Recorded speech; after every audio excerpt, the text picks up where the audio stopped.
नमस्कार दोस्तों, मैं आकांक्षा स्वागत करती हूँ आपका अपने चैनल द स्टडी जोन में। हेल्थ एंड हाइजीन, स्वास्थ्य और सफाई।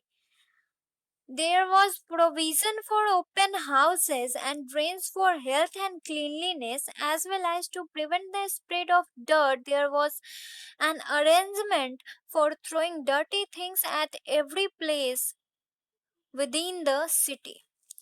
तो जो साफ सफाई के लिए खुले घर और नालियों का तो प्रबंध था ही, लेकिन साथ ही साथ गंदी चीजों को फेंकने के लिए शहर में जगह जगह पर एक प्रबंध किया हुआ था क्या कि वहां पे गंदी चीजें फेंक सकते हैं। मतलब खुले घर थे, साफ सफाई को ध्यान में रखते हुए खुले घर तो थे ही, ऊपर से नालियां भी थी और साथ ही गंदी चीजों को फेंकने के लिए एक ऐसा स्थान भी था जहाँ वो जो था कि वहां पे गंदी चीजें ही फेंक सकते हैं। तो जैसे अभी हम लोग का डस्टबिन होता है, तो उन लोगों का भी कोई एक ऐसा प्लेस था जहाँ पे वो लोग अपनी जो गंदी गंदी चीजें होती थी, कचरा जो होता था उसे वहां पे फेंकते थे। पब्लिक बिल्डिंग्स, सार्वजनिक भवन। In the cities along the banks of the Indus River, some houses or buildings have found that may have been built for public use. तो सिंधु नदी के किनारे जो शहर थे उनमें कुछ ऐसे घर और मकान पाए गए हैं जो संभवतः सार्वजनिक प्रयोग के लिए बने हुए होंगे। Mohenjo-daro has a great bath. It is 180 feet long and 108 feet wide.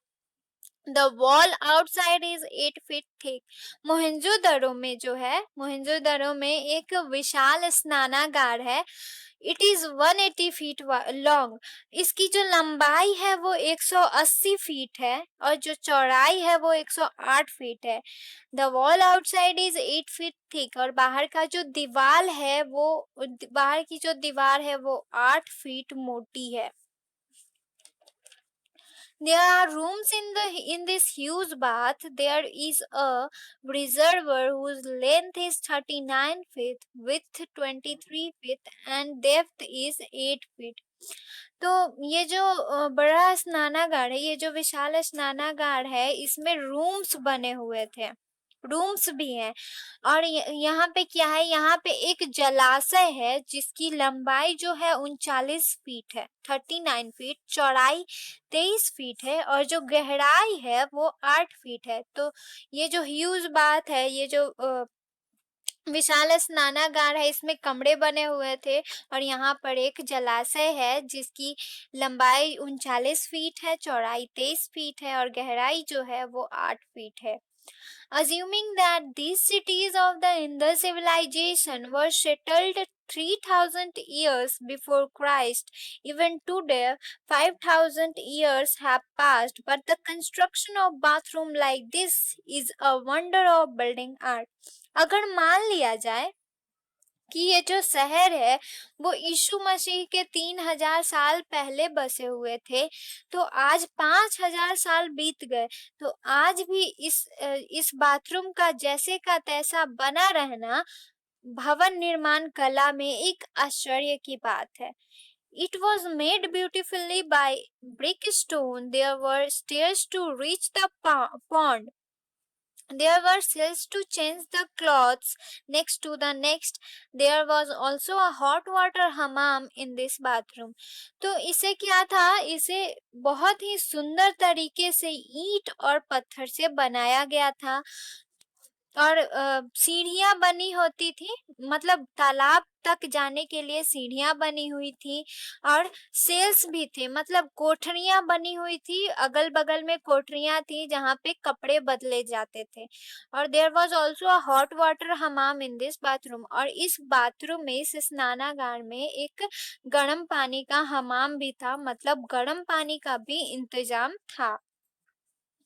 क्या था, इसे ब्रिक और स्टोन यानी कि ईंट पत्थर से बनाया गया था। तालाब तक जाने के लिए सीढ़ियां थी, अगल बगल में कपड़े बदलने के लिए कोठरियां बनी हुई थी और एक गर्म पानी का हमाम भी था इस बाथरूम में, इस स्नानागार में। There was another big house for public work which was 230 feet in length and 78 feet in width. This public building may have been the center of religious and political life of the people. और क्या है यहाँ पर यहाँ पर एक और बड़ा सा मकान था जो पब्लिक वर्क के लिए बनाया गया था, जिसकी लंबाई जो थी वो 230 फीट थी। इसकी चौड़ाई जो थी वो 78 फीट थी, 78 फीट थी। एक और भवन बनाया गया था सार्वजनिक कामों के लिए, और इसकी जो लंबाई थी वो 230 फीट थी और चौड़ाई 78 फीट थी। दिस पब्लिक बिल्डिंग में have been the centre of the religious and political life of the people. और ये जो सार्वजनिक भवन था लोगों के धार्मिक और राजनीतिक जीवन का केंद्र रहा होगा। मतलब लोग अपने धार्मिक और राजनीतिक जो काम थे वो यहाँ पे किया करते होंगे। फोर्टिफिकेशन, किलाबंदी।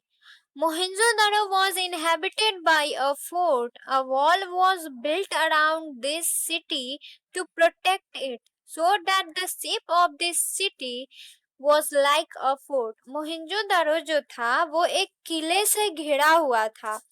एक a wall was built, वो शहर जो था सिटी के नगर के चारों तरफ एक दीवाल से घेरा हुआ था, जिसके कारण इस शहर का जो शेप था वो एक किले जैसा दिखता था। Similarly, Harappa was also surrounded. Because of this, thousands of men and women lived happily in these cities. और इसी के जैसे हड़प्पा भी इसी के मोहेंजोदड़ो के जैसा ही हड़प्पा भी घिरा हुआ था, और इसी के कारण किलाबंदी के ही कारण हजारों की संख्या में जो नर नारी थे वो इन शहरों में बड़े सुख पूर्वक से नागरिक जीवन व्यतीत कर रहे थे। In this way, we get complete information about the city building plan of Indus Valley civilization through archaeological evidence. और इस तरह से जैसा कि मैंने आपको बताया था कि इंडस वैली सिविलाइजेशन की पूरी जानकारी जो है हमें पुरातात्विक अवशेषों से प्राप्त होती है। Looking at their buildings, one wonders how those people would have built such huge, strong and comfortable buildings at that time in a planned manner.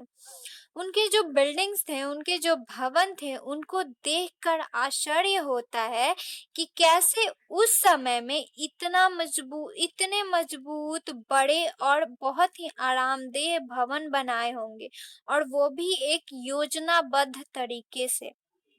Whether it is Egyptian civilization or Sumer, China or Greece, no one can match the inhabitants of the Indus Valley in this region.